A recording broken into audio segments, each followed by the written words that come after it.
Well, hello there, folks, and welcome to tonight's edition of the Whitfield Report.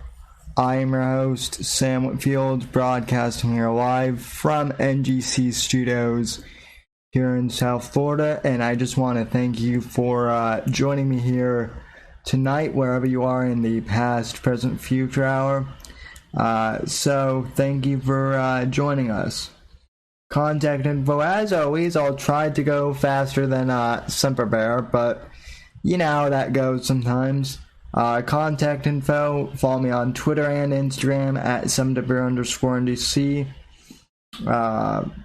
Hashtag Whitfield Report. Also follow the show on Twitter at Whitfield Report.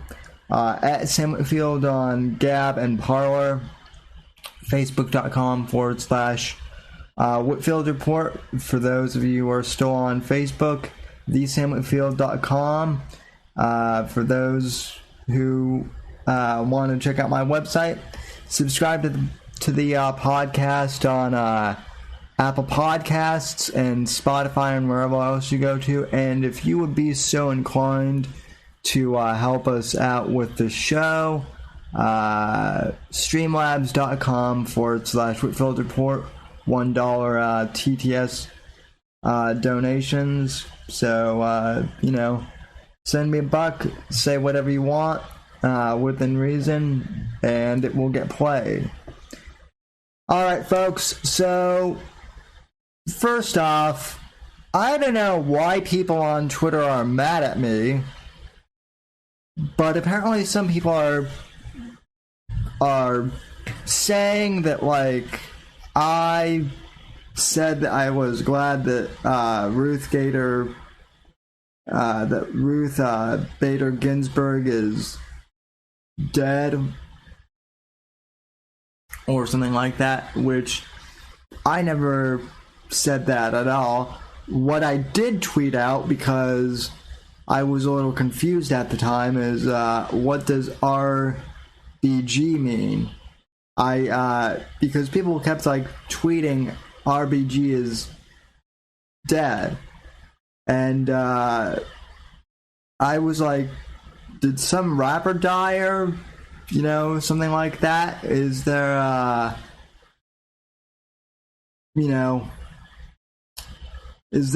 some pop singer that passed away? I didn't remember that people referred to her as RBG, but apparently people thought I was mocking her. I wasn't. So obviously I'm not glad that she passed away of cancer. That's a bad way to go. But also she was up there in age too, and when you get to be that age, every day is a blessing to be alive, and so, I hope that she, finds peace in the afterlife, and, that's all I have to say about that.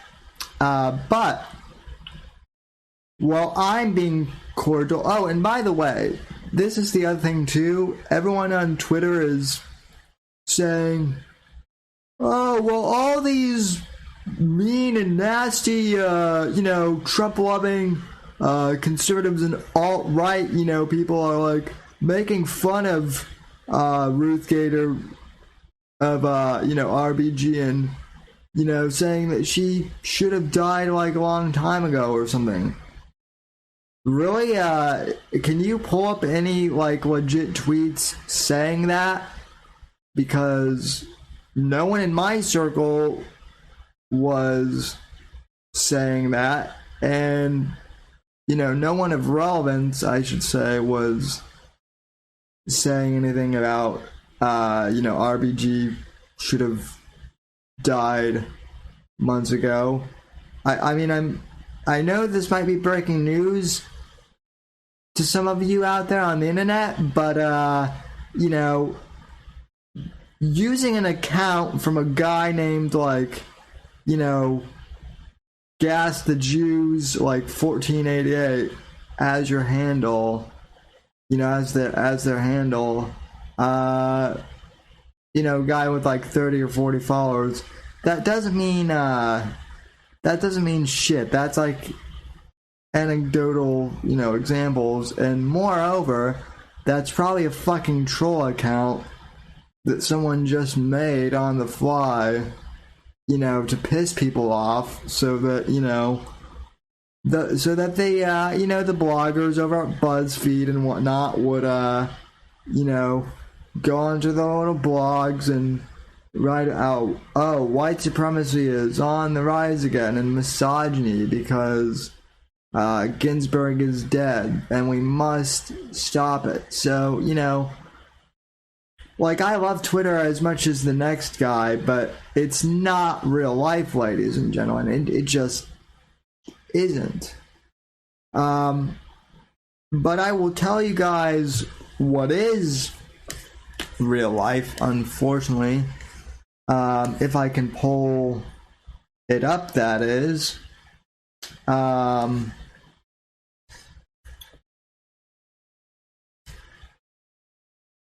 Let me see what we have.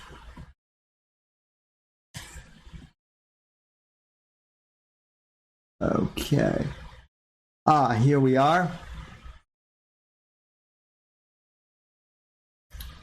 Alright, so let me try and resize this a bit.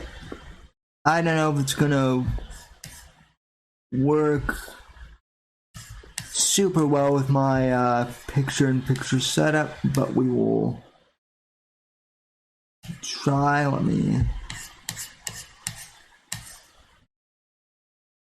Okay. Yep. Well, we're trying. Alright, so I know that the headline is kind of cut off here. But anyway, a headline from Fox News. Hopefully you guys can see that for those of you watching on the live video feed. So headline from Fox News. SCOTUS battle prompts threats, calls for arson. Burn down Congress. If they even try to replace RGB, we burn the entire fucking thing down. So I guess according to these, Antifa activists, we're not even supposed to fill RGB's spot now, right? So, almost immediately after news of the Supreme Court Justice Ruth, let me put this into reader mode.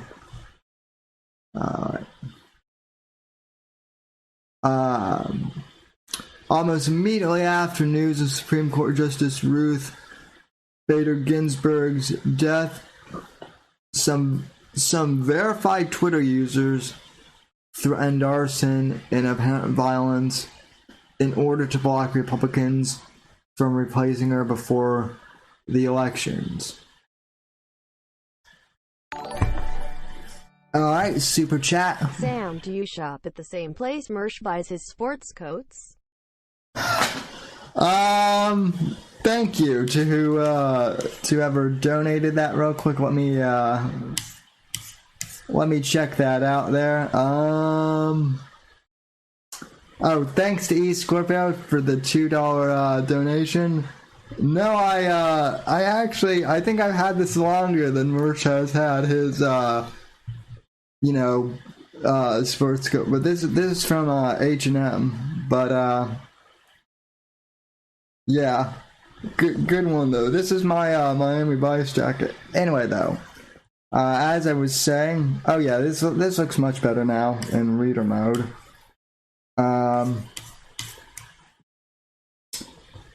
So we have anarchists on Twitter already, threatening to burn Congress down. Wait, no, they're verified users. Excuse me. Alright. Yeah, like I was saying, almost immediately after news of the Supreme Court Justice Ruth Bader Ginsburg's death, some verified Twitter users threatened arson and apparent violence in order to block Republicans from replacing her before the elections. Let me pause the donations real quick, and we'll turn those back on before the end of the show. If they even try to replace RBG, we burn the entire fucking thing down. Author Reza Aslan tweeted. He later responded to Senate Majority Leaders Mitch McConnell's vow to hold a vote on President Trump's nominee over our dead bodies. Little, he says. Author Aaron Govier similarly blasted McConnell's statement, saying, "Fuck no, burn it all down." A Canadian political science professor called for arson, prompting accusations he made a terrorist threat. Well, I mean, what the hell else is that? That's not an accusation that he made a terrorist threat. Like, that's a pretty clear, case that he made a threat. Burn Congress down before letting Trump try and appoint anyone to SCOTUS. Waterloo professor Emmett McFarlane tweeted. Oh yeah, so these are all the silver-haired ponytails from the Weather Underground days, most likely. That explains a lot of this.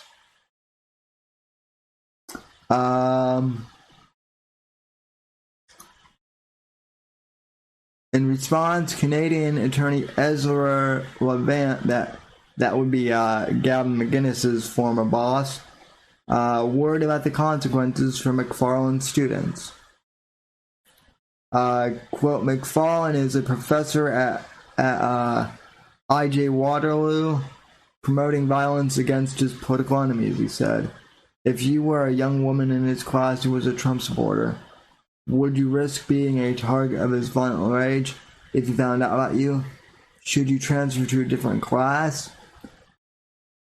Well, I mean, as much as I agree with, Ezra Levant, I can't see how any Trump supporters would be, taking this guy's class in the first place if they were smart. I'm just saying that should also be a lesson to you folks. Take it from me. Use Rate My Professor, not a sponsor, to if you're in college and you're trying to pick out college professors for the next semester, whatever. Not that it really matters right now because we're all virtually online anyway. But Rate My Professor is a pretty good tool for that sort of stuff. I avoided a few communists and a few Jean Troy Smith professor types as well. So that's just some friendly advice. Anyway,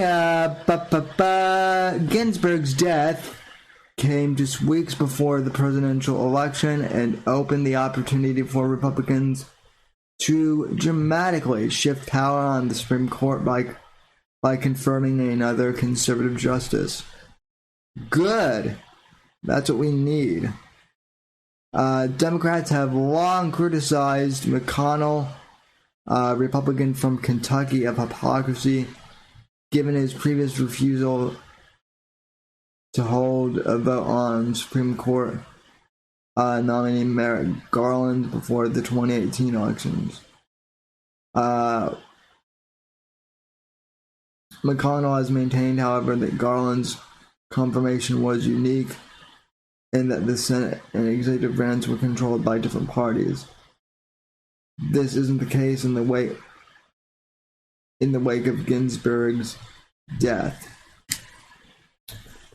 The incredibly high stakes prompted what appeared to be panicked reactions from many on Twitter. Writer Bo Wellman threatened we're shutting down this country if Trump and McConnell try and ram through an appointment before the election. Okay, first off, folks, who the hell is Bo Wellman? Have any of you in the chat ever heard of this guy? Because I sure as hell haven't.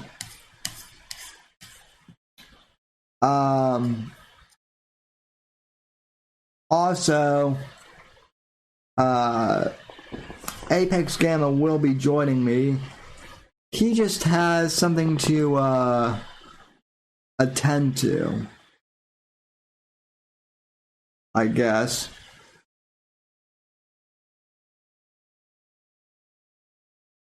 Also, yeah,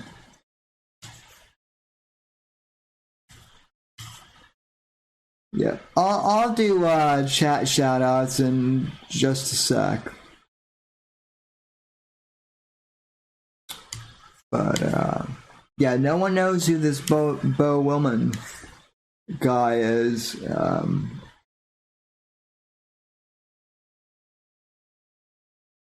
Okay. Yeah, so this nameless guy threatened to, to shut down Congress again. Ooh, big, scary, tough guy. And a member of Wisconsin's Ethics Commission, Scott Ross, ordered Senator Edward Markey, Democrat, Massachusetts, to burn it all down if he couldn't stop McConnell. Fucking A, Ed. If you can't shut it down, burn it down, he said. Okay.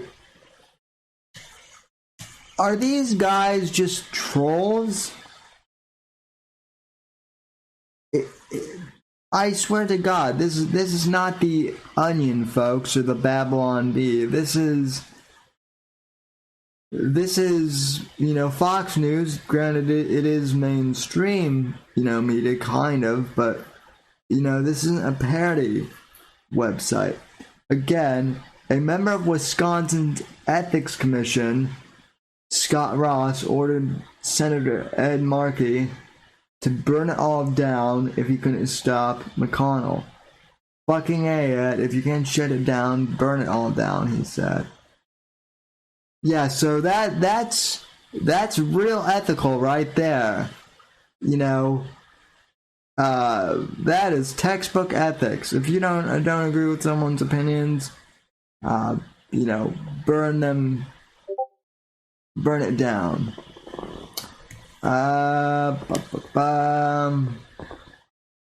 If McConnell jams someone through, which he will, there will be riots, warned GQ writer Laura Bassalt. Fox News host Greg Gutfeld responded to controversy by criticizing anyone who might mock people for worrying about political terrorism. Quote, leftists promise violence and burning all down. If they don't get what they want, then their enablers in media mock you for worrying that there might be violence and burning all down when the leftists don't get what they want, Gutfeld said. Alright, so, yeah, and I mean, like I said, people have a good reason to be worried about this, stuff, folks. This is not a joke, at all. So, but anyway, let me bring, the Gala in here, because he is, ready, so, stand by.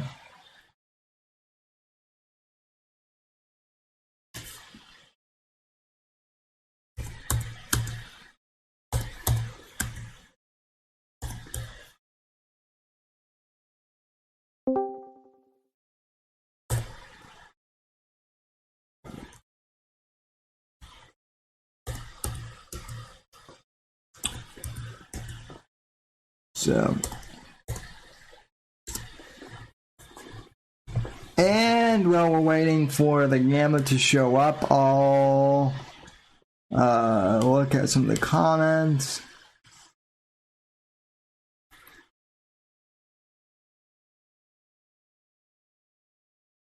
So let's see. Oh wait, Hey there. you hear me? Hey there, Gamma. What up, man? Not much. We're already live, and Oh, I've been entertaining the chat. So sorry, chat. Hi, Sammy. Hi, guys. How you doing tonight? we're doing well. How are you doing? I'm doing all right, man. I just had to deal with Guitar Center again, but I have no choice if I want to get rid of all this fucking equipment that I don't need and minimize and get some shit that I do need. Oh, So I finally got some. I thought maybe What's that? I thought maybe you were doing something fun, like extracurricular activities with your lady friend. No, that was bad enough last week. She can listen. She can take her place, woman's place. I'll do my man thing, my one day of the week. We can do our extracurricular stuff other times. Because Johnny Arcade even said earlier in the chat that Apex is feeding cats and banging salutes. So, I mean, he's not wrong. He's not usually wrong. No, he's not. He's not usually wrong. But anyway, so Ruth Bader Ginsberg is dead for all intents and purposes. Don't know if you've heard that news, but well, I mean, by my understanding, she's finally it's finally admitted that she's dead. Who the fuck knows when that woman actually died? But yeah, yes, of course, we all heard that's true. Yeah, go ahead. I mean, as people in the chat brought up, it was a huge weekend at Bernie's. You know, she could have been weekending it at Bernie's for a while. So, Yeah, right. And for those people in the chat telling me to have a beer, sorry, chat. I don't have any beer right now. No. How can you do the podcast without beers with me, dude? I know. The funny thing is I have like empty beer bottles all around me, but yeah, no, I'm clean your fucking room. Didn't you watch Jordan Peterson, man? Yeah, no, that step I failed, flat on my ass, but well, I think that's step number one, but I'm just kidding. Kidding. But anyway, Twitter was mad at me last night, Gamma, because people kept saying RGB is dead, and I had no idea that they were talking about Ruth Bader Ginsburg. I thought that maybe RGB was like some, wannabe rapper that got shot, like Tekashi 6ix9ine, or something like that. So I went through the entire evening being like, who is RGB? I don't really care. So yeah. RBG, yeah. Red RGB would be red, green, blue. I didn't say what he likes, but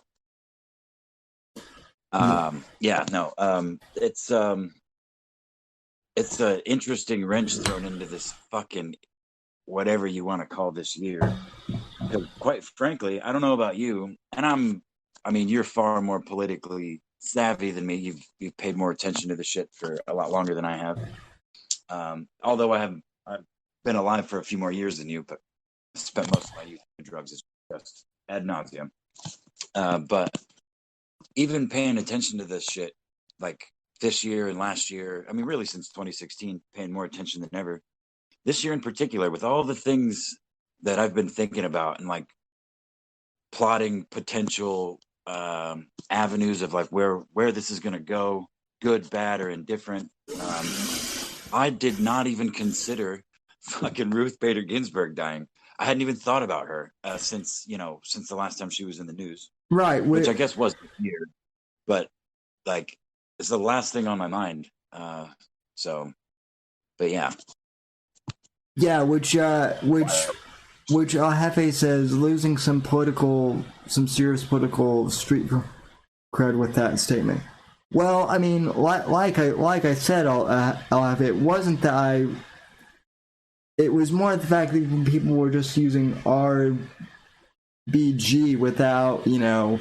without context, and it took me like a couple minutes to realize that, it was Ruth Bader Ginsberg that they were talking about. The funny thing is I thought she had passed away like a while ago. So, or I knew that she was sick, and I thought that maybe she was off the bench. But yeah, I mean this certainly does open up whole region of things. And before you came on, Apex, I read an article from Fox News, basically all these verified Twitter users out there, and like some professional writers, I guess, are now threatening to like burn the entire system down if Trump. They're all, dude. It's the same shit we've been witnessing for fucking 4 years now, man. It's a bunch of fucking. I mean, obviously they're out there burning shit down already. So what? They're gonna riot more, riot harder. I mean, I don't know. It's just a bunch of, because I've seen a lot of it too. And this is another thing. I've been on Twitter for a year now, but it started again just as a place for me to post my videos, another way to get other people to watch them. But I've started using it as like a personal Twitter account since like December of last year. And this is the first time I've ever, even with all the other meltdowns that have happened, recently, this is the first time my feed is like inundated with people fucking losing their shit. It's funny. I mean, it's all around pretty hysterical. But I don't know. It's fascinating and kind of scares me to be quite frank. It's easy to forget that these people, or it's easy for me to forget that I don't behave the same way. Like there's much more nuance IRL for me when I'm having conversations with people than when I'm just randomly talking shit on the internet. That's just kind of general etiquette, I think. You know what I mean? But these people, a lot of these fucking, especially leftist spurgs, dude, they are exactly the same people. You see more and more videos. I mean, and obviously we've seen them since 2016, the screeching masses. But yeah, man, like I don't think half of them have the balls to do anything that requires leaving the house and potentially getting punched in the face or something like that. But as people in the chat are pointing out, all these like verified published authors from like GQ and like other magazines, they're not going to be the ones writing. They're going to send, it's going to be the dumbass readers or followers who do it and get themselves arrested. So it's just like with all of the right-wing grifters too. They're left-wing grifters who send their followers to do stupid shit. So yeah, right. No, that's another thing, man. It's another thing that I have seen recently, kind of more prominently than ever before. Is, I mean, we talked briefly, I think it was last week, about hug boxes and stuff, and I've seen quite a lot of right-wing, conservative, whatever you want to call it, just the whole right side of the spectrum. Like, it's really weird, man. The things I see people get like banned for or muted for, or the freakouts people have, just over benign shit said on the internet. The right wing shit that I've seen, some of the people that I follow and I, thought we shared mostly common values. I've been kind of disappointed by some. I don't want to like name any of them. Not that they would fucking even listen to this podcast, but just the way that they react to criticism. It's like exactly the same shit people, on the right make videos of leftists for, like ignoring evidence and ignoring arguments and fucking like, just because it's said in a way you don't like it, you're just fucking, yep, get out of here, nerd. Not block, block, block, block, block, block, block. It's like, I don't know. Maybe I'm just a little more old school. I understand there's sock puppets and shit. No, I come from a world where that just makes it worse. When you start banning people. No, I'm completely with you. Although, like, there have been some really like, stupid. There have been really, some really stupid, right wing talking points out there. Like, okay, I get the fact that you might not approve of. I get that there are people out there who think that the gay lifestyle is, immoral or whatever, or who think it's weird. I as a straight guy myself, I don't really stand either. But like all these Owen Benjamin types and the Nick Fuentes. Groiper types who are, constantly like talking about, we need to ban the gays, and, even worse, the really far voices out there are like, well, we need to, bring the pogroms back and, burn the gays because of degeneracy.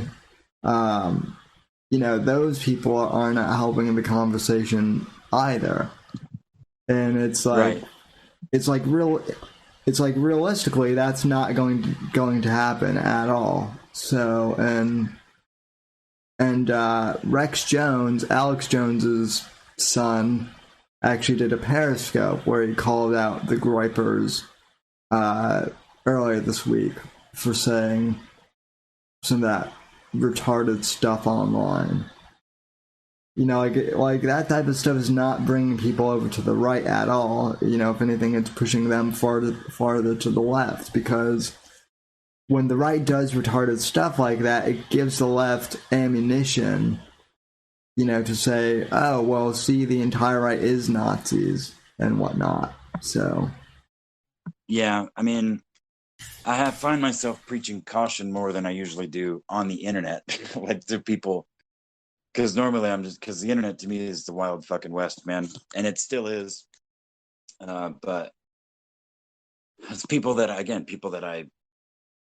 have spoken to personally and have somewhat of a, I don't want to say, that's definitely not friendship because we've never met, but like you think you agree with people on certain things, and you think you have a beat on their ideals or their, just their personality in general.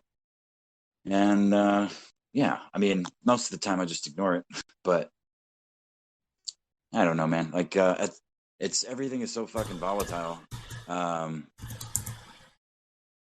Like it's just, I feel like it's so easy for people to be pushed one way or the other, and everyone needs to chill the fuck out. And yeah, kind of hard. It's kind of much easier said than done, though. Well, and then this whole QAnon thing, I think we maybe talked about this a little bit last week, but my stepdad is like a really smart guy, but he is a boomer, and so he recently retired, and he has started getting into YouTube, and I guess he stumbled upon some QAnon videos. So he asked me what QAnon was, so I had to sit him down and kind of explain that, like, QAnon is just a meme. It's a LARP. Yeah, a LARP. And so I told him I'm like, I'm not going to stop you from watching, but just look for these signs. And he comes back like a day or two later and is like, it's all those people are full of nonsense. So, but yeah, definitely. But I mean, it's amazing how, you know, people just throw logic out the window when they hear something that, you know, speaks to their world viewpoint, you know, which, I mean, I guess is one of the downsides of the internet. So, Yeah, definitely.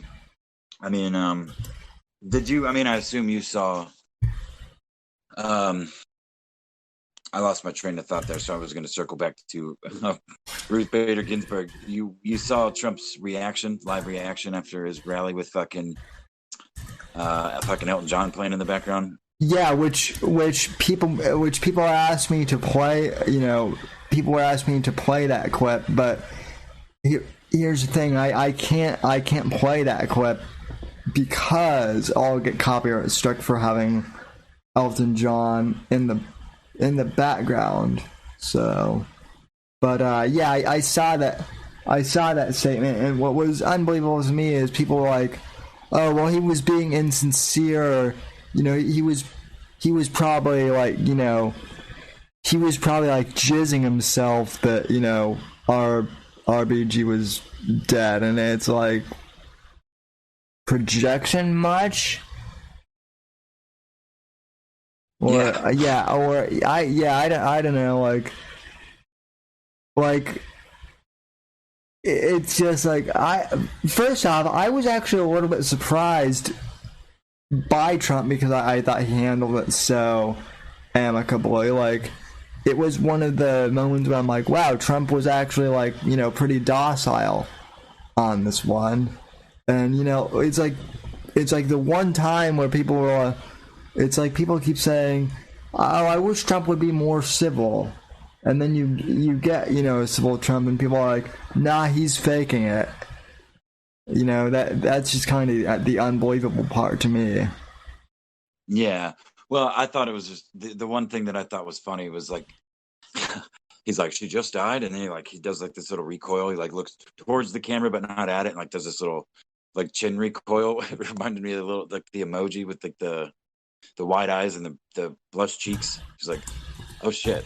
I was just I don't know, just one little moment in the thing where it was like, it seemed like genuine surprise, but yeah, and then he calls, like, gathers himself, puts his hands out like he's holding his accordion, like he does. Yeah, and focusing his energy. That was so funny, man. Yeah, and then when I first watched the video, I had no idea that the Elton John thing was like part of the actual thing.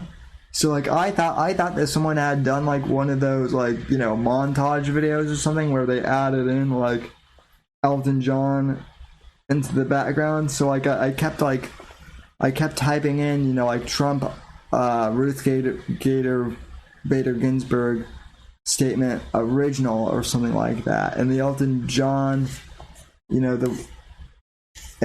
you know, the one they all had the Elton John song, and I'm like, no, I don't want that one. But then, you know, I figured out that indeed Elton John was, you know, playing in the background. So I don't know, that was kind of funny. Yeah, it is funny. But yeah, what are you thinking for nominees? He says he's nominating a woman, right? Yeah, I mean, I know, well, you were in the Discord, but I nominated our very own Sawson. I think Oh, yeah. I think Sawson, let's see. Where are you? I know Sawson is in the chat, but well, I'm pretty sure Marv, as president, already proclaimed that due to competence or lack thereof, Sawson is kind of immediately disqualified. Yeah, but then I also said that, well, more than half the politicians in Washington are incompetent too. So what's the difference, really? So yeah, and and as the storm of wrenches goes, oh yeah, Sasana on Gamma for SCOTUS nomination, and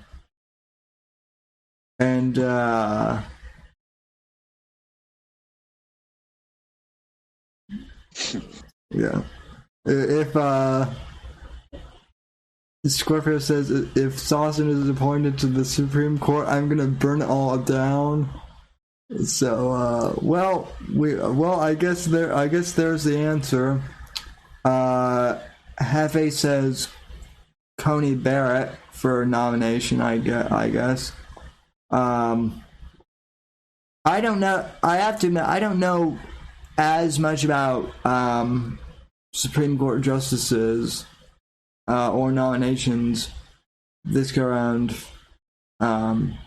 The Supreme Court isn't something I generally follow, but I'll do some research, and I'll also talk to some of my friends who are actually like paralegals and stuff, and see what they think. But I mean, if Trump's nominating them, I'm pretty much like whatever the president thinks is probably going to be a good move, because it will piss the left off no matter what, which is at this point is what I really care about.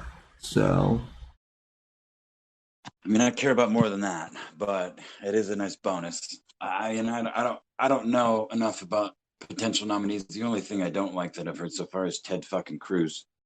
But yeah, man, I don't know. Yeah, people brought up Ted. Yeah, I've heard that. I don't think Ted Cruz would be bad, but I just don't see it. It is my thing. So I'm here. Sorry, I gotta mute for just a second. So I'll be right back. But I do have a thought on that. Yeah. Yeah, I mean, so let's see. Well, wait. So what I was gonna say though was the thing about Ted Cruz is, well, from what I understand about Ted Cruz, and I don't do fucking shit for research. I just read things and sometimes research. But is his wife not the either former or current like president of Goldman Sachs or something like that? She's like way up in the ranks at the old Goldman's there. And damn it, there was something else that I was reading about her that was like, oh wow, that probably wouldn't be a good connection there to have married to the Supreme Court, seat. But what the fuck do I know? I mean, I would also nominate Alan Powell as a Supreme Court justice, but that might be a little dangerous, admittedly. So, nah, bullshit. That'd be the smartest move you could ever make. Because while Alan may be, the top tier of trolls that I've ever encountered, I imagine he could put that energy, and does put that energy, towards some pretty outstanding things outside the internet. We would have to make him. He'd have to be the ghost of Alan Powell, because he'd be tempted to shitpost if we put him out in front of people. he would shitpost in the Supreme Court. So, yeah, he would repeal the National Firearms Act day one. Well, there you go. So yeah, I mean, I like that, but I mean, and yeah, you're right, Apex. I mean, obviously, pissing off the left isn't the only thing that matters. But what I'm saying is, after the sheer fucking meltdown that they had over Brett Kavanaugh being nominated, it's pretty clear that no matter who Trump nominates, they'll have a fucking meltdown over it. Yeah, and I mean, yeah, you're right. Speaking of melting the left down, I was thinking last night, and I tweeted this, but I think it would be really, really, really funny if Trump, even if he just said he was going to, but especially if he did, commission a Ruth Bader Ginsburg statue in place of one of these unlawfully and unlawfully destroyed, dismantled statues of one of our historical heroes, or just historical figures rather. Yeah. Be it a former Confederate statue, or just any of them, because anything the man does, as you know, is bad. Like it has to be condemned. So I think realistically, just by merit, I'm no fan of Ruth Bader Ginsburg, but she's been on that fucking seat for a long time, and I don't think everything she's done has been bad. I don't really know well enough. No. So she might actually deserve one. Think about it. What's really interesting is what I seem to remember, and no one remembers this for some reason except for me. It was like one of the rare times where like I was like, wow, she actually said something that I sort of agree with. Someone I remember like someone had asked her about Brett Kavanaugh during the whole Christine Blasey Ford, during that whole clusterfuck. And someone asked, Ginsburg about that, and she, to her credit, she actually said something along the lines of, well, I don't really know, Kavanaugh himself, but I think he does deserve a just hearing, and a fair hearing before any decisions are made. And just the fact that she said that, like, no one really paid attention to that at the time. But I thought that was interesting that people made that, that she made that point. So I guarantee if Trump commissions a statue of her, she'll be demonized, right? Because anything Trump does is bad. So. Sorry, I was muted. Yeah, exactly. But again, I think if you really removed yourself from our political atmosphere and you looked at it as merit, I think she might actually deserve one somewhere. But again, yeah, everything the dude touches turns to molten fucking lava in the left's mind's eye. There's been jokes for years now that Trump could fucking cure cancer, and the next day CNN would be crying that doctors are out of work, and Trump's taking food off of doctors' families' tables and shit or something. You know what I mean? So yeah, I mean, yeah, or that somehow Trump is disrupting nature's process because he took cancer out of nature or something. Or something like that. So yeah, there'd be a global warming argument. Trump's increasing global warming by curing cancer.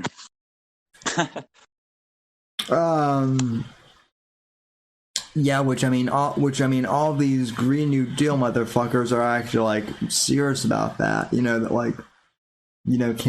Cancer and shit helps weed out the weaker. I don't know. It's weird. Anyway, Joe Biden was in my home state earlier this week, kind of shifting topics. And I did not see, I really did not see him. But from what I gather, he opened up a rally playing this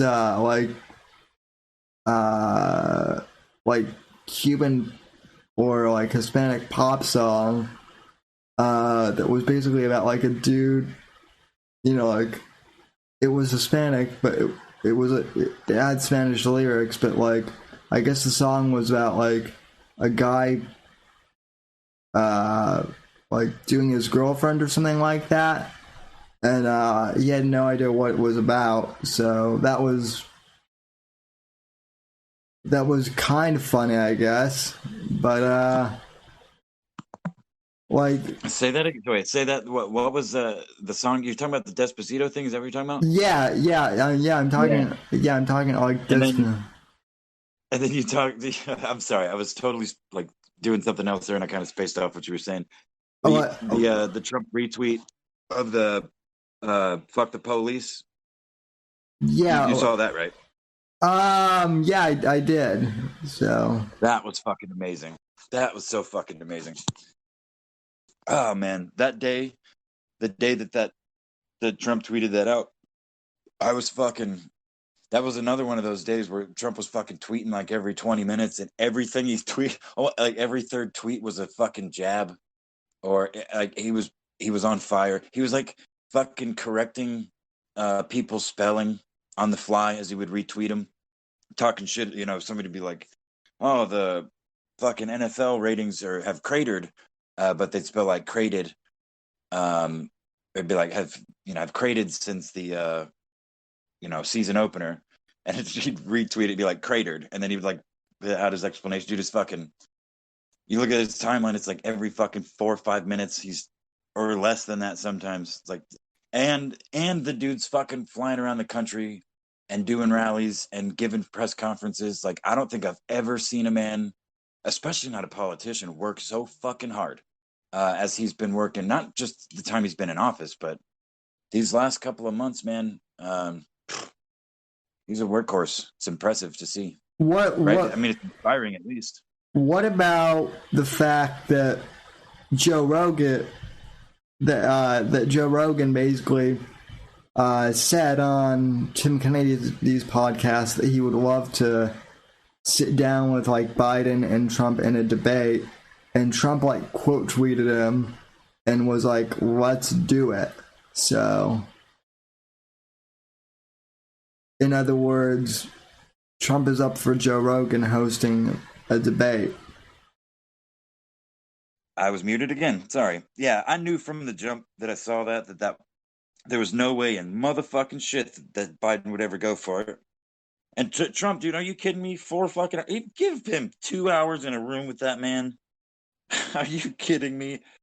So yeah, I mean, I thought it was interesting that Joe or that the president responded to it at all, but then again, not really, because that's right up. That plays right into Trump's hands, because again, Trump's willing to talk. Trump's willing not only to talk to Joe Biden, but the American people, and he's proven that every day. Lately. I've already like tried imagining what a Joe Rogan interview with President Trump, just the two of them would be like. Well, I've actually thought about that, and I think it would be a good fucking idea. Since Biden is not going to take him up on it, we all know he's not. Which I don't see how he could manage to do so unless he ended up in Texas, where near Joe Rogan. But if he actually went to the fucking studio and sat down with Joe Rogan, maybe not obviously not a 3-hour interview, but for 30 or 45 minutes, maybe, 30, 45 minute interview, which again, I feel like that would be pushing it. But yeah, I don't think the president's afraid to talk to anybody. Maybe. I don't know, but I've not seen it yet. I actually. If you go ahead. I actually feel like Trump would be like, and I can't do a good Trump impression at all, so I'm not even gonna try. But I feel like he would be like, Joe, you gave my friend Alex Jones 3 hours or 5 hours, and Alex is a terrific guy, the best. I've never met someone more tremendous like Alex, but you've got to give me at least that much time or more.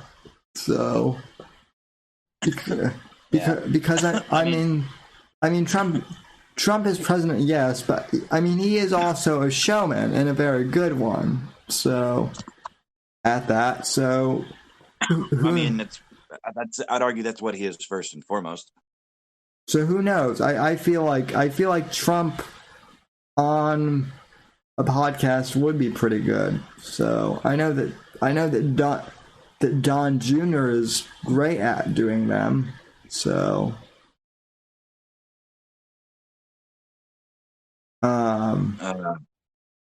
Obi versus Metzger. Who's Metzger?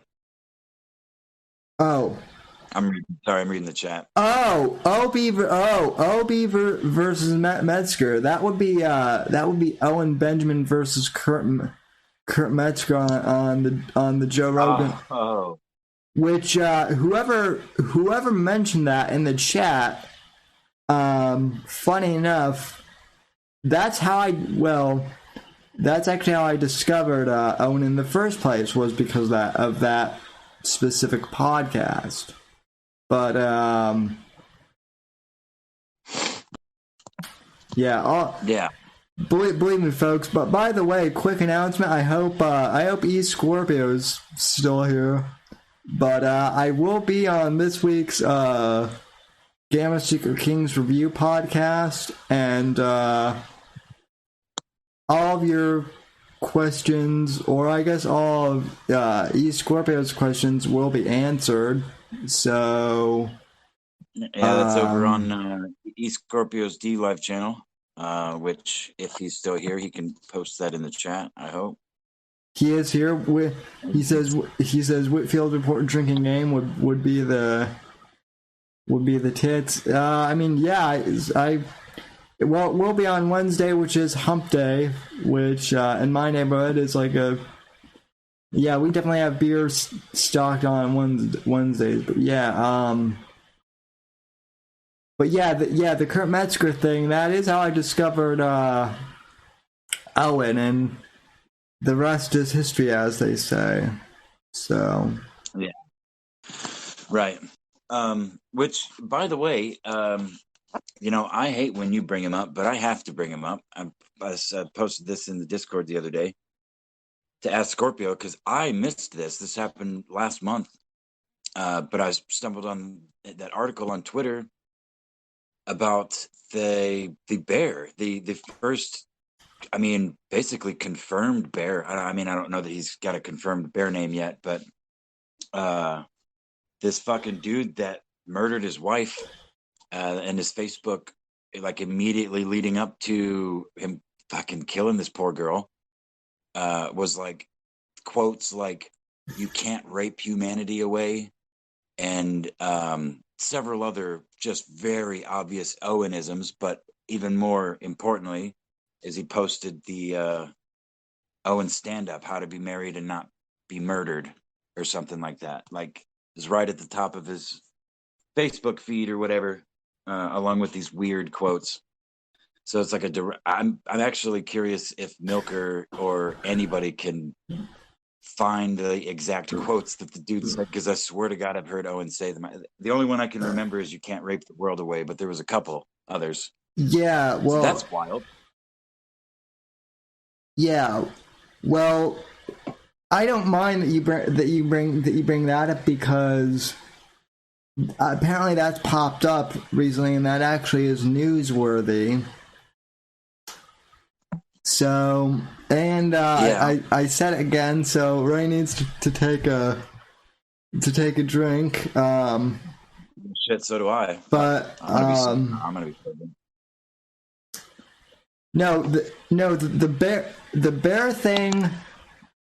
The thing with that guy killing his wife, who was a bear. I don't think that people. I think people understand now, obviously, but anyone who has kind of followed that knows that was my fear initially after the whole Gummy incident, because that was when Owen started talking about getting rid of the dead wood and burning the dead wood, and I was worried about the implication.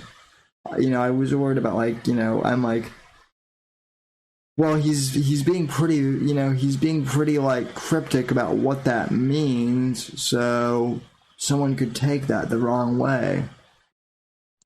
So, Yeah. so, but Oh boy.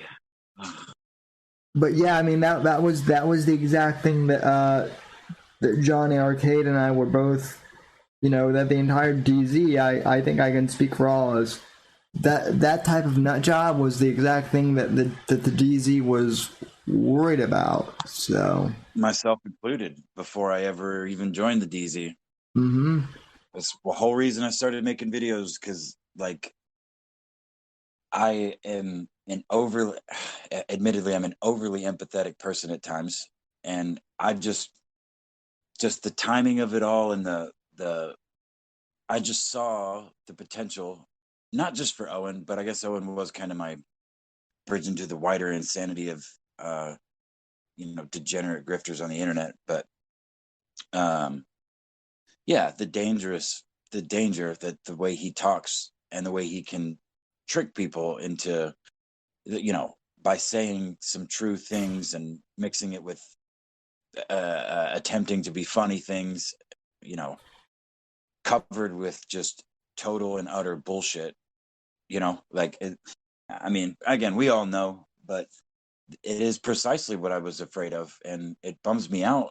But I mean, there was that fucking synagogue shooter too, but that one was a lot more ambiguous, if you ask me. He said something like "can't poke the bear" and something about just wanting to play piano all day or whatever. I don't know. It was much more tacit, the connection. But this one for real. When I read it, was like, whoa, because the article had nothing to do with Owen Benjamin. They weren't pointing him out at all. They just were highlighting some strange behavior on this dude's Facebook feed, prior to him murdering again this poor girl. And the quotes that they said, like, they have no way of recognizing that as Owen talk, but I sure fucking did. I'm like, holy dude, I swear to God, every one of them were things he's said before. Well, and also in just like the past few years, there have been a couple manifestos put up against of people wanting to kill Ben Shapiro, right? And I mean, I know that people might, I know that there are people who disagree with Ben Shapiro. That's fine, but death threats is like an entirely different thing. And I remember it's illegal for one. Yeah, and I remember one of the death threats that got posted, one of the manifestos against Ben. It was a guy talking about how, again, he just wanted to play the piano, and how, and how Ben Shapiro was responsible for all of the wars because he's an evil Jew. Stuff that we've all heard Owen say, right? So, right. It's just crazy. It is crazy.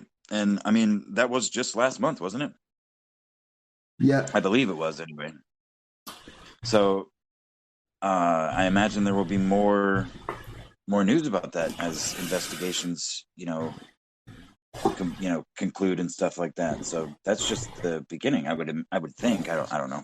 Yeah. I haven't really looked into the case that much, but yeah, crazy people on both sides. Well, and now there are more. And now I guess some of the Bears also wanting to go and fight Antifa as well. So, not that that's going to turn out well, but it's actually I don't want to get into too much detail because the way in which they want to fight Antifa is, well, just go look at Milker Nation's clips, folks. That's all I will say. But so yeah. Hey there, Tate. How are you doing, sir? In the chat. So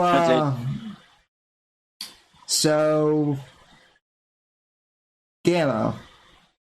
Yo. I have to ask. Do you follow? I can't remember if I've asked you this, but do you follow football at all, or any? Fuck no, dude. Okay. Yeah. Because I was. Wait, I do have an anecdote before you continue. I was at the bar, and bars still fucking play sports because what else are they going to play on the TVs? And since it started opening back, I mean, even before they were playing old fucking reruns and shit that ESPN would play. But I was watching. I don't remember who the fuck was playing because I don't care. But it was a baseball game, and I was watching the base runner on third base, on second base, with a mask on his face, leading off as the pitcher wound up. And then he ran to third. He stole third base and slid with a mask on his face. And nobody in the crowd. And I watched in awe for like 20 seconds. And I blinked really hard 3 or 4 times. And I continued to pretend that it doesn't exist because I can't the fuck even. Like, the dude at second base, there's nobody even, oh my fuck, dude, there's nobody even close to you, for one. And oh my God, why can't they just test these people like the UFC does? There's not that many of them. Dude. They're all wearing masks in the dugout. Like, I'm surprised the batter's not wearing a fucking mask. The pitcher, fuck it, just go all in, man. Jesus Christ, it's so stupid, man. Dude, that is nothing compared to what I'm about to tell you. This will blow your mind because it blew my mind when I heard about this. So, my college is the University of South Florida. Yes, I mean, I guess I just kind of doxed myself, but it is. That's not. Oh, I'm sorry. No, I'm sorry. Go ahead. Annabelle just made a good point about that dude that stabbed his wife. He had a Jesus complex too, which is another thing that Owen has been preaching for well over a year or more. Oh, but yeah. Sorry, that's true. That's a good point as well. And I'm sure Scorpio and I will talk about all of that on GSK Review. So I have a lot of stuff to tell Scorpio about that, but so don't ruin your show with him. We can move on to something else. Anyway, though, in regards to all this COVID crap, you think the baseball game with masks was crazy? My school, USF, had their first football game a few weeks ago. Where I don't know how to quite explain this because it's mind-boggling even thinking about it, but essentially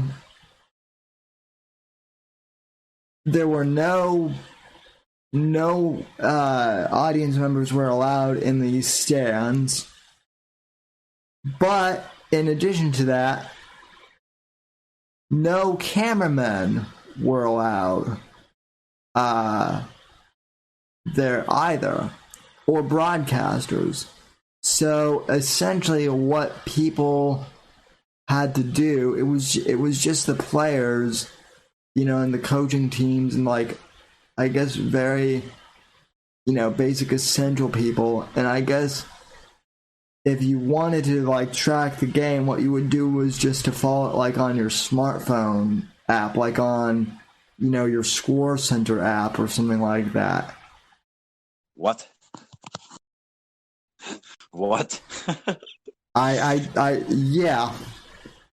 Oh man, see, that's why many other people have been saying sports are fucking dead, bro. When everyone's taking a knee and they're painting goddamn propaganda slogans across the basketball courts, and no. I mean, most brain dead Americans will buy into it still for a while. Maybe I shouldn't call them brain dead, but it's a comfort thing, man. I get why people like it, and I get why they want it to come back so bad. But I don't know, man. I don't see most of it recovering. And I think, teams, I don't know. I really don't know what's going to happen, man. Like, Well, I'd like to think that people's moral standards will kick in, and they'll be like, oh, you know what? Fuck this. But everyone's so fucking lazy and complacent. They just want to watch their football. They just want to watch my team. Just the playoffs now, even though we skipped the whole fucking season. It means fucking nothing, dude. There's all kinds of crazy shit. Like, this is what you're concerned about. You can't, I know many of these people. You can't. It's just like Trump derangement syndrome. It's the same kind of fucking mental disorder, just on a different level. You can't get through there. So you just kind of have to guide them like a toddler and hope they don't hurt themselves. You know what I mean? Like, guide them from afar. Move things out of their way if you can, or let them run into them. That's the best way, honestly. But yeah. Wrenches goes, ha ha ha, moral standards. Yeah, exactly. I mean, here's what I've said: if you're going to bring back sports in the right way, because it doesn't feel like it's back. It feels like right now it feels like we have a cheap ass imitation of sports. That's how I see it. yeah, I mean, that's fair, but that's what they want, and that's what they're going to keep pushing until it implodes. I think, which is why everyone thinks, or so many people are saying sports are, professional sports are, as we know them, are dead. Like, the corporate kowtowing to all these movements and shit does not. I mean, again, normal people are waking up to the people. Again, I've had just as many conversations with hardcore sports fans, like I just mentioned, where they're like, "Oh, I don't care about any of that shit. I just want I want to watch my team play." And then you've got the diehards who've got thousands of dollars of memorabilia that are going, "Wait a minute, like, why can't they just, I'm watching them complain unsolicitedly, like, why can't they just fucking, the people booing at the game, that opening game when everyone's holding hands and shit. It's like, stop, just stop, play this fucking sport. Where we've all been locked down for fucking months, and you want to come out here and tell me that my skin color defines me? Fuck you. Play the goddamn sport for the billions of dollars you get paid, etc. Yeah. Well, and also, I mean, it's just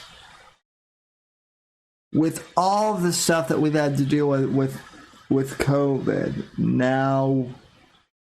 Instead of bringing people together, you want to divide people with political propaganda. Like, that's Oh no, that's what Trump's doing, man. Don't you know? Ask any fucking lefty. yeah. He's dividing everyone. And that's the thing that is so laughable is when Trump was saying that people should stand at the for the national anthem. That was dividing people, right? That was too much, and oh my God, how dare Trump politicize football, right? But when Colin Kaepernick or any of these other Black Lives Matter activists wanted to do their thing, well, you're a bigot if you don't want to support them. So pick a lane, folks. Pick a fucking lane. Yeah, man. Scorpio may have just had the best line of the night. I prefer Huey Lewis's sports album. So, oh, like as opposed to actual sports? Yeah. Oh, okay. Yeah, that's pretty nice. All right. So, my wonderful liberal friend recently went off on this tangent, and I got a bunch of screen caps of this shit. I'm trying to figure out how to edit it together, and obviously keep everything anonymous, but just show what it's like to have a conversation with someone, which anyone who knows someone personally in their life that has Trump derangement syndrome, what it's like to talk to them, what it's like to try and communicate with them, and like, excuse me, goodness. Anyway, he went on this long fucking tirade. It was like several pages. I don't even remember why. I was just the middle of the morning or early in the morning. Trump did or said something, and it fucking sent him in a rage. And he was talking about dividing, like how his rhetoric is dividing people, and it's inciting violence and stuff. And he challenged me to find one clip of Obama doing that, dividing people with rhetoric. And I did that. I brought up the whole shit that led to the cops in Dallas getting shot. Proclaiming that there's definitely a systemic racist thread or thick vein running through law enforcement in this country. And then next thing you know, a bunch of cops get ambushed. But that wasn't good enough. And of course, sent him on. I've just learned I don't really have these conversations. And then he thinks he wins because I don't respond. Because it doesn't matter what I show him or what I say, or it's all spun some other way. But the gist is, I ran into this article from one of the Trump haters that I happen to follow, and it was New York Times, I think. And it was an opinion piece, but it was a fact-checked list of Trump's accomplishments since he's been in office. And it was a list of 100 things. And since it was posted by this person, I clicked on it and I copied the link. I assumed it was going to be a bunch of negative shit, like a bunch of, spun, things that Trump and his supporters are claiming that he's done that, well, they're not really true. But it was a list of 100 things, and I actually learned some. I guess I learned some things that I was unaware of prior to reading. But it was 100 things, and I think there was like 6 that were just not even 6. I think it was 4 that were outright false, and maybe not even that many. But it's mostly like, it's obfuscation, like Trump being given all this credit. Is not really fair because there were members of the Senate and members of both sides of the Congress, blah, blah, blah, blah, blah. Like, yeah, but it happened under his, anyway, I sent it to him thinking, here's a bunch of ammo. This should give you some good ammo. And then I started actually reading the article. And he admitted to me that at this point, he refuses to read anything that has Trump in the title, positive or negative. I'm pretty sure he just gets his news from his Facebook feed, which is probably the majority of the problem. Oh my God! Anyway. Even my liberal friends IRL know that Facebook is a horrible place to get news from. Yeah, well, right, but I mean, again, it's not that he's stupid. He just knows all the wrong things, or everything he knows is wrong, kind of thing. But I don't know, man. The point though, the whole reason I brought it up was A, to tell you that I had another exhausting conversation with him about the president, and B, that was an interesting article that if you haven't read it yet, you should check it out. I mean, I'm always very hesitant to read stuff from the New York Times. I'm kidding. Well, of course, there's like they do their best to like spin the positives in the way that they do. But if you read it as, if you read it without looking for them to be like, look at them trying to fucking make it look worse than it actually, like, I mean, they go through and they're like, this is true. Like, this actually happened, but it's not Trump. Not only Trump did this, but Trump and, so-and-so who wrote the legislation and such and such committee who pushed it. But they, it's an interesting, again, it's a long fucking list of 100 reading through. And there were some things in there that I was not fully aware of, or aware of at all, for that matter. But yeah, an interesting read. I don't know. It was something I thought to mention to you, Sammy. While we're talking live on the internet. One thing that I think is also very interesting is,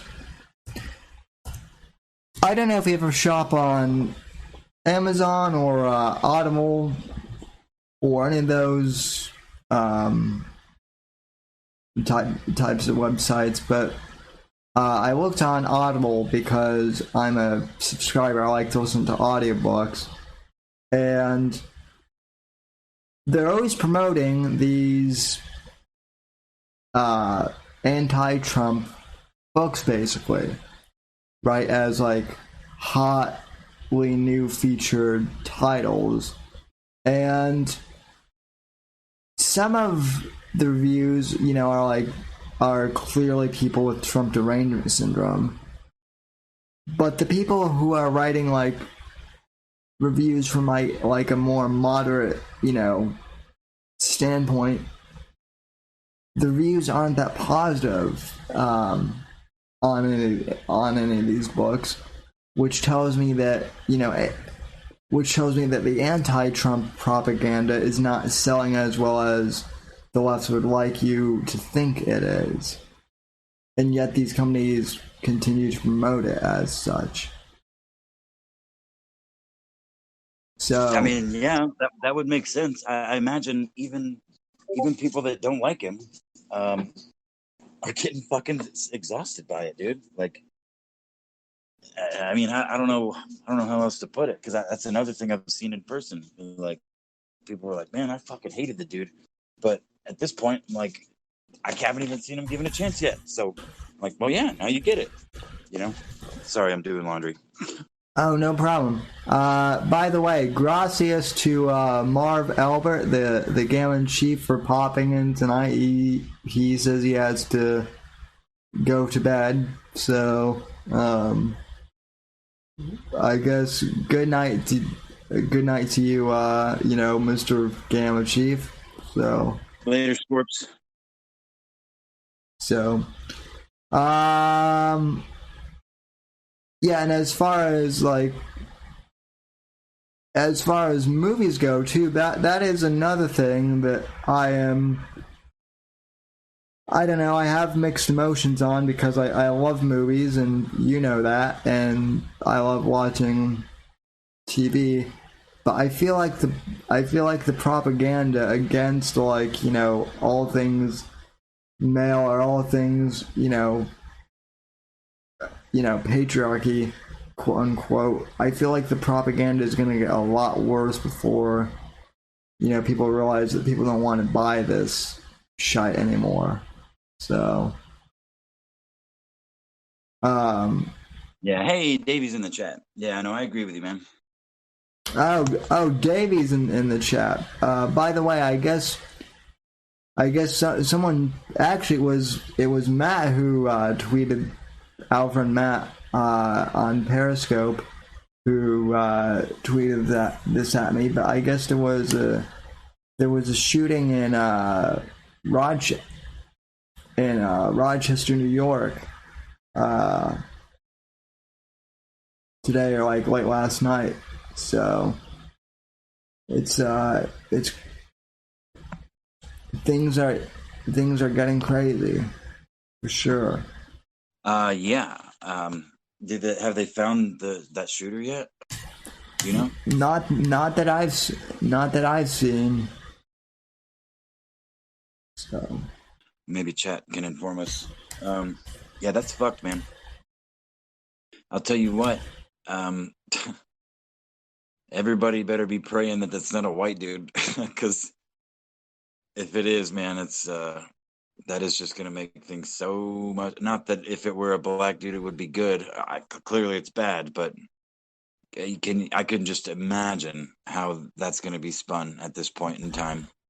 If it's like some fucking right wing, you know, like some fucking Rittenhouse support, some dude with a Facebook supporting Rittenhouse and shit, and I don't know, man. Like, I could see that going real bad for everybody. I mean, they're already trying to make. They're already trying to make, you know, Kyle Rittenhouse out to be a bad guy. Even They still are. That's not changing at all.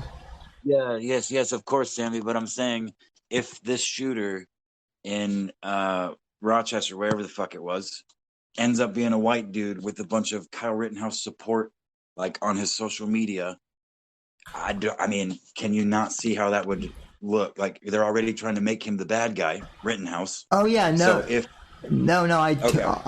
I totally get what you're saying. Okay, I misunderstood you. I'm sorry. And that's what I'm actually agreeing with you. I'm saying that Kyle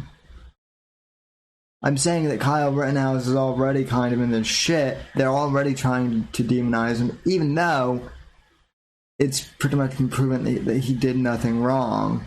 So, I mean, I feel like the media kind of wants this guy to be like a right winger.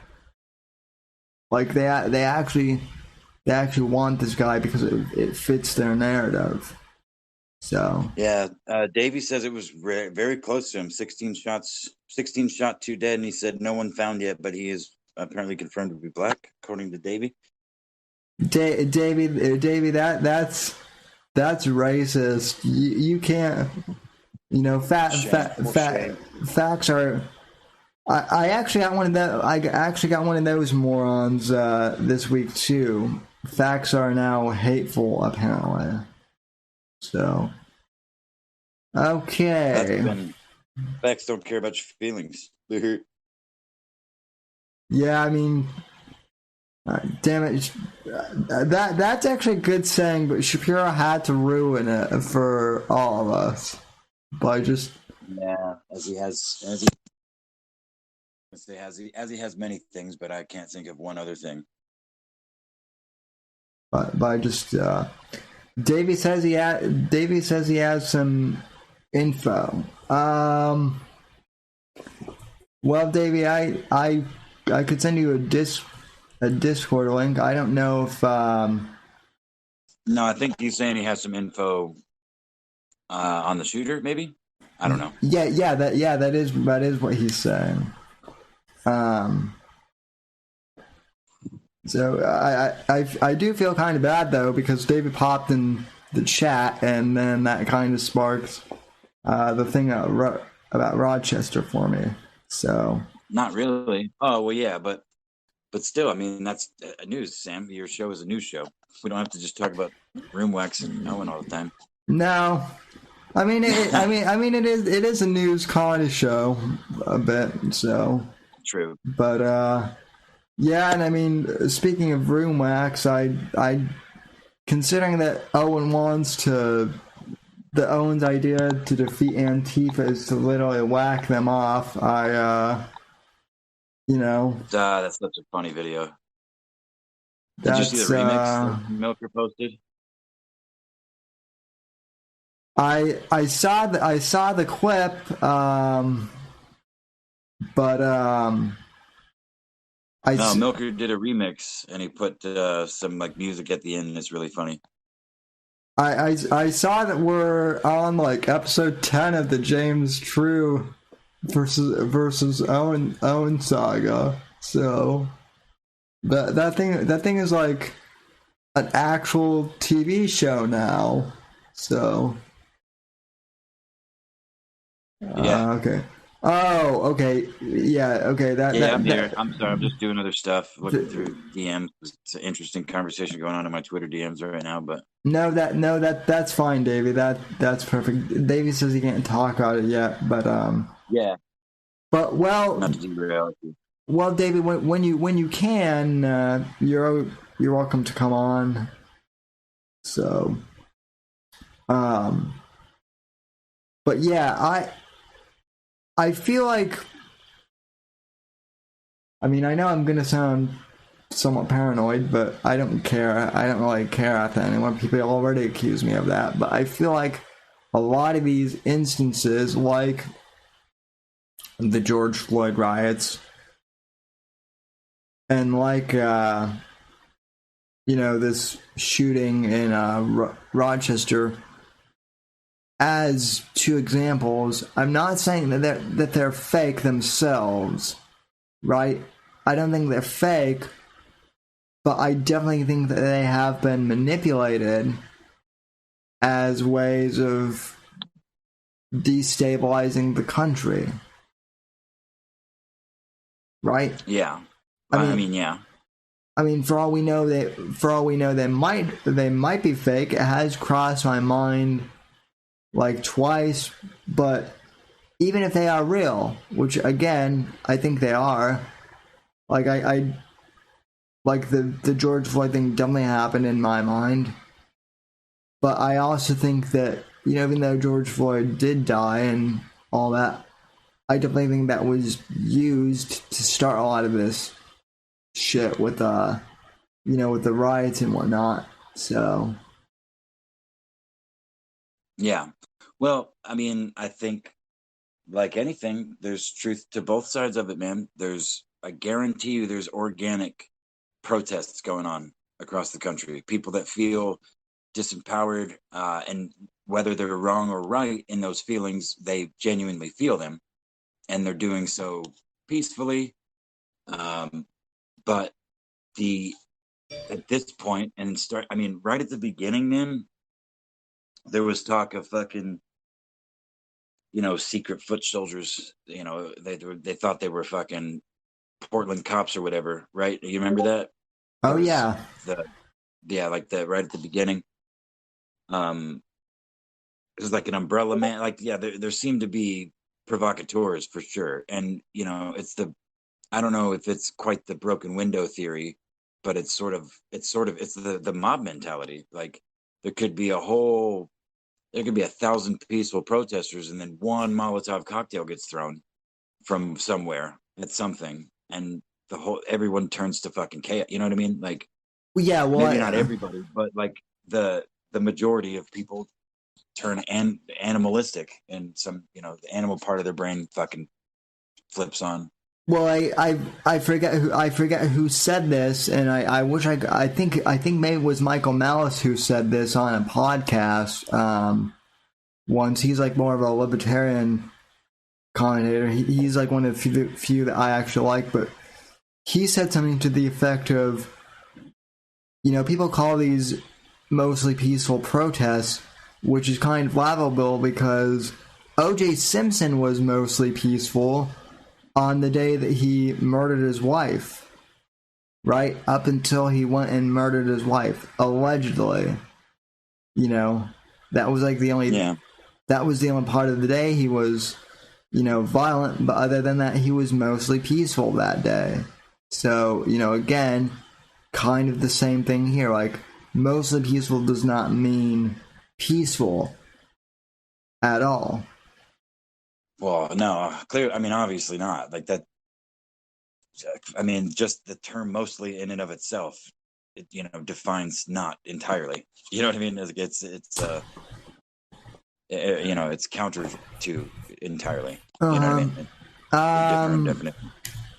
Yeah, and I'm sorry, folks. That was and again, I don't know that he said it specifically, but that would be Michael Malice, who hosts a podcast.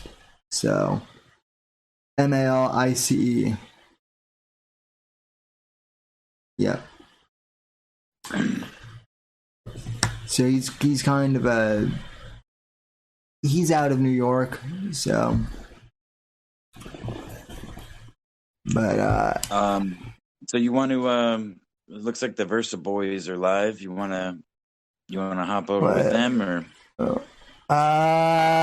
yeah, maybe in a bit. I do want to catch up on some comments. John Arcade says I hate Michael Malice. He's a he's a tiny white dimmer. Oh my goodness, Johnny. Now that you said that, I can't unsee it. Johnny's good at that. I will say that this too. I actually did meet. I didn't meet Michael Malice, but I did see him. I did see him once in person. And for people who think that Ben Shapiro is short, Malice makes Shapiro look tall, so that's what I'll say in regards to that. Apex, I feel like you had a topic that you wanted to bring up that you had mentioned to me earlier, but I don't think so. I mean, the only thing I mentioned was the like conservative hug boxes I'm seeing popping up among people that I, previously, admittedly briefly, because I've only really been paying attention to Twitter for a short amount of time, but just behavior from people that I thought I shared ideological and I don't even know if morals is the right word, but like ideals for speech and again, I don't know, just like the sharing of ideas and how to do that and the best way to do that. I don't know. yeah, I don't know. People, I feel like people are just collapsing in on themselves, both left and right. And the right that I'm seeing is not any better than the left. I guess they could be marginally in some ways, but like they're just instead of screeching, they're I don't know. Everyone thinks they've got the moral high ground, and like they think they're also proud of themselves for blocking the naysayers. Like again, both sides. Like it's wild. I see every fucking day blocked, big smiles. Like no, you're blocked, idiot. Read the tweet, and they're like, I don't know. It's not unanimous because there's some really really stupid people on the internet. I can't knock people for blocking them, but it's like it just seems like it's wave after wave of people being like, well, yeah, but why do you believe that? I'm like, you can't brainwash me. Blocked. Like that's what? I don't know. well, I mean, or like I will say this, like as much crap as we give Owen Benjamin for being, kind of a closeted gay, Nick Fuentes is kind of heading down that road too. It seems. Now Nick is not as. Nick is mainly. go ahead.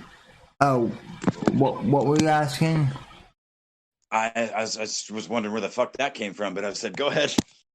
Well, no, just because we were talking how the right has become just as bad as the left is, and so in regards to that, what I'm saying is, I've noticed that for some reason, like the far right, like the Owens and the Nicks of the world, are really obsessed with like gays and getting rid of the gays for some reason because of their idea of morality and whatnot, right? And it's kind of the same thing that the left does, where they think that their version of them, they're basically, I think both the right and the left in short have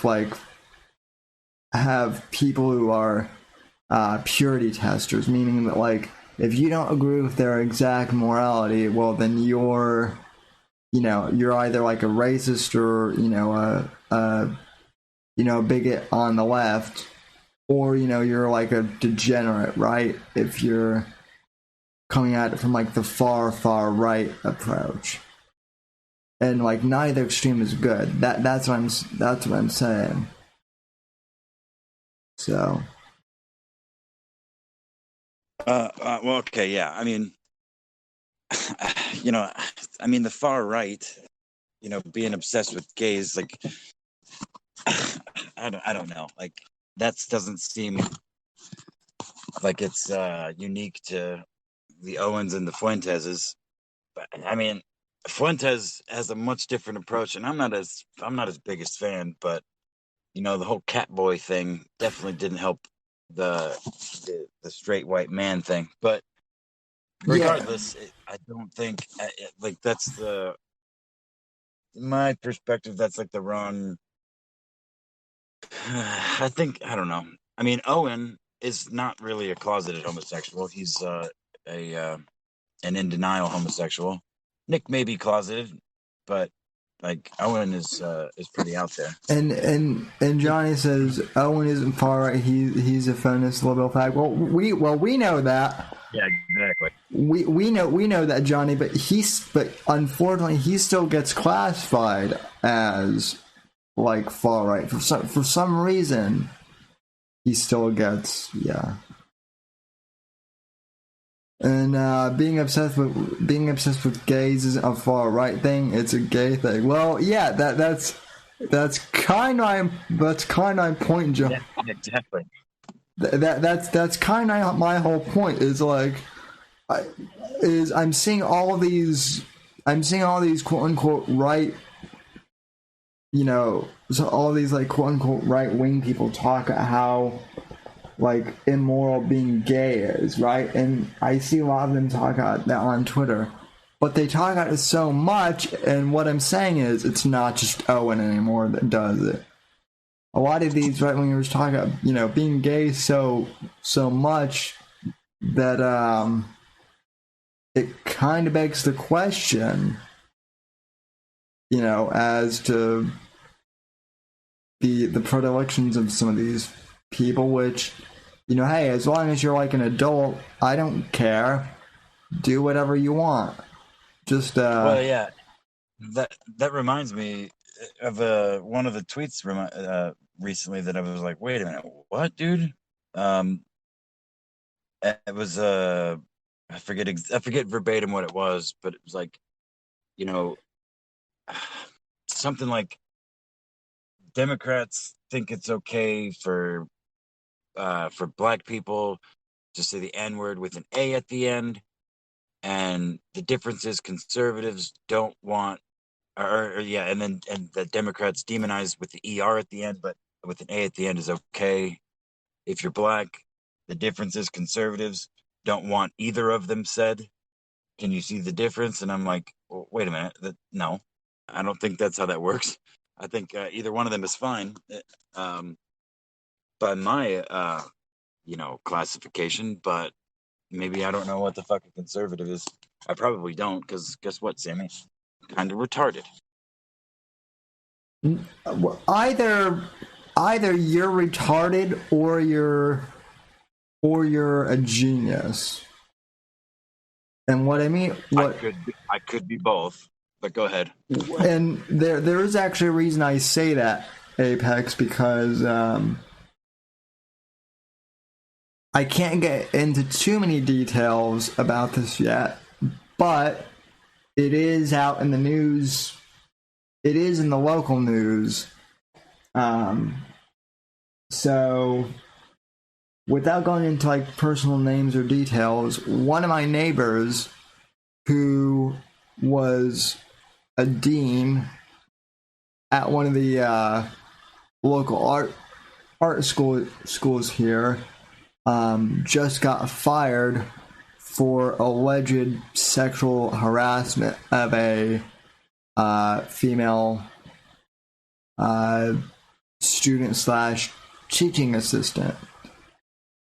And apparently he sexually harassed her, but she never provided any like specific examples of what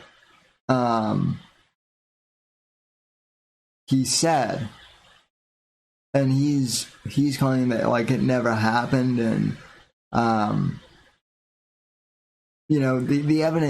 the evidence against him is very slim that it actually happened, and yet he still got canned. So this the student that got him fired, I looked up her Twitter account, and because that's where she was posting a lot of these accusations too. Like she didn't air them like confidentially. She was tweeting them out all over the web too, and a lot of her tweets were about Black Lives Matter and Orange Man bad and all that stuff. And So she's saying these idiotic things, and yet she's like an honor roll student and like some high IQ person at this art school. So what I'm saying, Apex, is I'm not really sure if the classification of being smart really means anything anymore, because I know some quote unquote smart people who are dumb. And then I know Yeah. and then I know some people, and then I know people like you who, and then I know people who you know, like you, who are like, oh, I'm not that smart. I don't know what I don't know what I'm talking at the time. Like, you have said some really profound shit, you know, since I've known you. So. Well, I mean, autism can yield some, retardation can yield some pretty profound things sometimes, I guess. But I mean, I appreciate that, and you know, I joke about being retarded because I know how the internet works, and it's like a shield. I know I've mentioned that before. Like, you can't call me anything that I don't already think I am. um, well, I mean, you could call me lots of things that I don't think I am because I'm not those things. So I've never thought them. So you could call me them. But I mean, yeah. I mean, for first clue is she's at an art school. Yeah, and second of all, honor roll at art school. I mean, you know, whatever. But yeah, you're right. The academic merit, you know, there's very little merit based anything anymore. Like, it's all so watered down through, you know, affirmative action and its little brothers of various sorts, or, you know, smaller iterations or subsidiary iterations, whatever you want to call it. yeah, You know, diversity hires and fucking shit like that's spread through the university. So yeah, like fucking participation trophies across the board. So yeah, just because you got a fucking master's degree doesn't mean you know shit about really anything. I mean, I would wager that you know something about the field you have a degree in, but you know, yeah, there's just this pomposity to academia it's been around for a long time, man. But yeah, it's at the point now where people that believe things that I don't think that it's merely because they're smarter, or that they've been educated in things that I haven't, because I don't have a degree. I didn't go to a fucking even a goddamn community college of any sort. I had no quote higher education. I didn't even fucking finish high school. I got my GED with honors, but yeah. So I mean, I live in the real world, and books are great. You learn quite a lot of things from them, but you know, live in books. I mean, it's again, I've read quite a lot.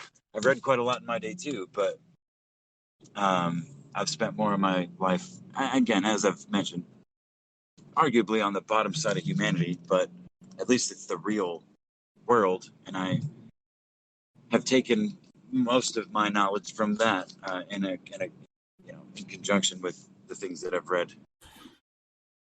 well, And watched, and I mean, I'm a creature of my surroundings, you know, so movies and books and just culture in general. I you know, picked up on, but yeah, I mean, the long-winded way of saying, yeah, I get what you're saying. Like, merit on paper means virtually nothing at this point. That's not across the board, but yeah, just because you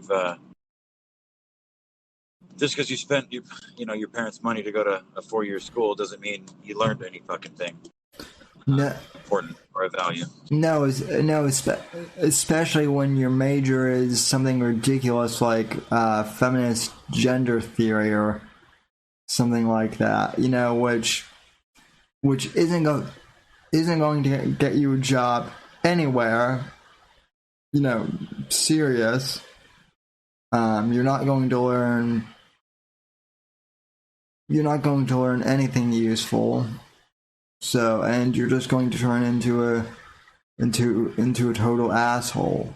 So, Well, and that's the thing, is that's not guaranteed, and that's not what universities especially used to be. Like, I mean, I know this has been said ad nauseum by people much smarter and much more educated in these topics than me. But university used to be a place. School in general used to be a place that you would go to learn critical thinking. You would be challenged on your preconceived notions and be forced to formulate arguments that you did not align with and stuff, things of that nature. And that's what it was. I mean, it was all about forming your critical thinking. That was the whole goal. Not so much nowadays, where it's, I mean, even in the earliest days of public education, you're force fed what they think you need to know, not what's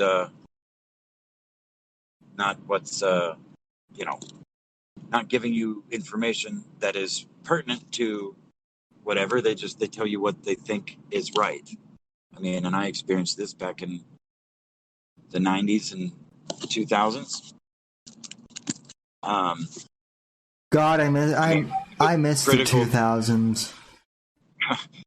Yeah, the pre-2010s. Critical thinking was actually frowned upon. Like, asking questions about things in books was like, no, you don't do, no, you just answer the question. Sorry, you just answer the questions in accordance with the book. The answers are in the back of the book in some of these classes. Just go to the back of the book, and that's the answer. Don't think about it. And I remember that pretty vividly. And I was a bad kid as a result. Well, I don't know about that. You might have been a bad kid, but you turned out okay. Okay, it seems like. Well, you know my internet persona, Sammy. You don't know the shithole that is my life. The thing it is if I did, you and I would probably still be like really close friends, because I have IRL friends. In fact, like one of my very best friends who I've known for a long time was pretty much like a juvenile delinquent, and then when he was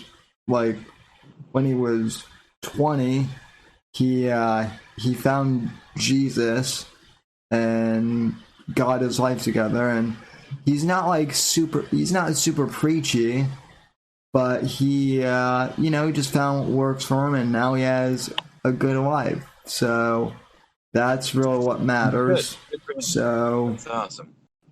And I mean, I kind of see you, maybe not in the exact same way, but like a lot of my internet friends, you and Johnny and Wrenches, all got into trouble when you were younger. So, and I know I'm hella shady, Wrenches. So I know I'm a shady dude. I mean, I'm wearing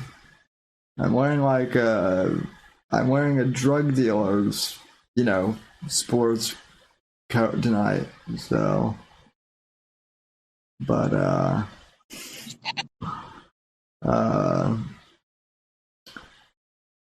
well, anyway, it's we're coming in close to about 2 hours, so unless you have anything else you want to add, I don't really think we can make any predictions about the Supreme Court nomination yet, can we?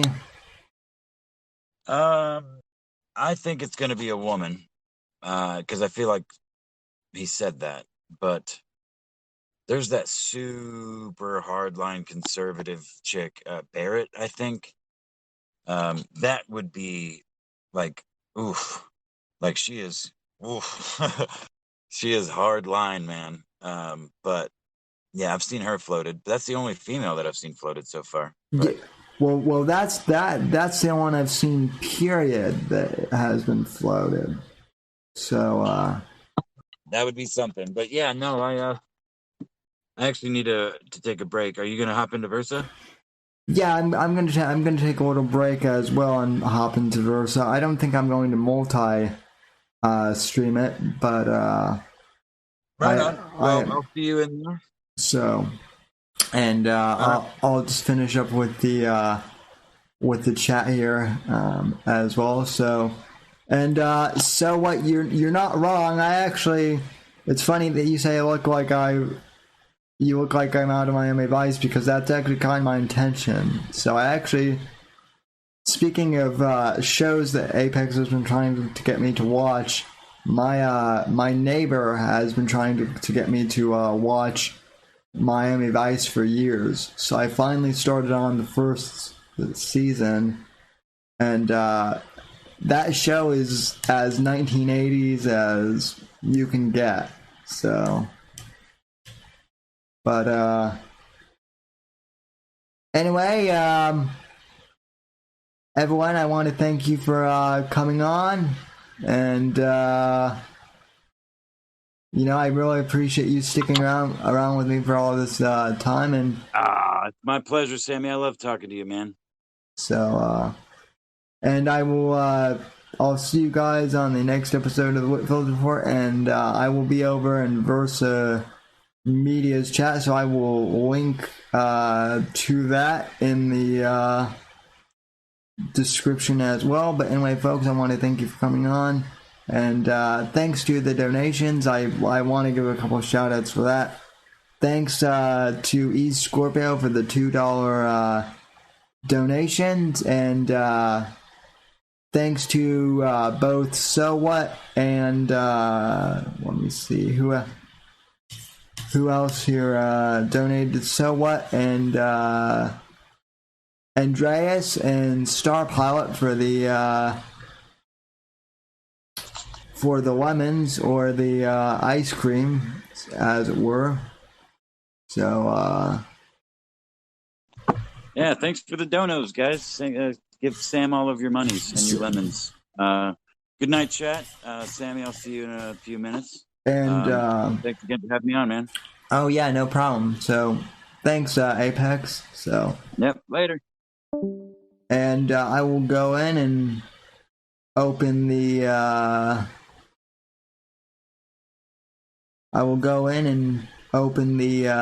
chest for the folks on D Live. So that'll be that. And yeah, I appreciate the folks who have been subscribing on D Live as well. And for those of you, there on YouTube, if you don't mind subscribing to me on D Live as well, please do so. Also, I am going to be getting my Patreon page back up and running, hopefully before the end of the year. I don't know that that's going to be the case for sure, but I'm going to do my best to make that happen, so stay tuned for that. And anyway, folks, let's see here. Okay, So What won the main part of women's with 37. Andrew Strasmar with 21, and Star Pilot with 16. So we distributed 74 lemons total. So thanks, guys, and thanks for playing. So, folks, that'll concludes tonight's show. Like I said, thanks for tuning in. And from all of us here at NGC Studios, good night. God bless. God save this free nation. God, freedom, legacy, in that order, as my friend Mr. John Neer likes to say. And yeah, folks, just thanks for being awesome, and God bless.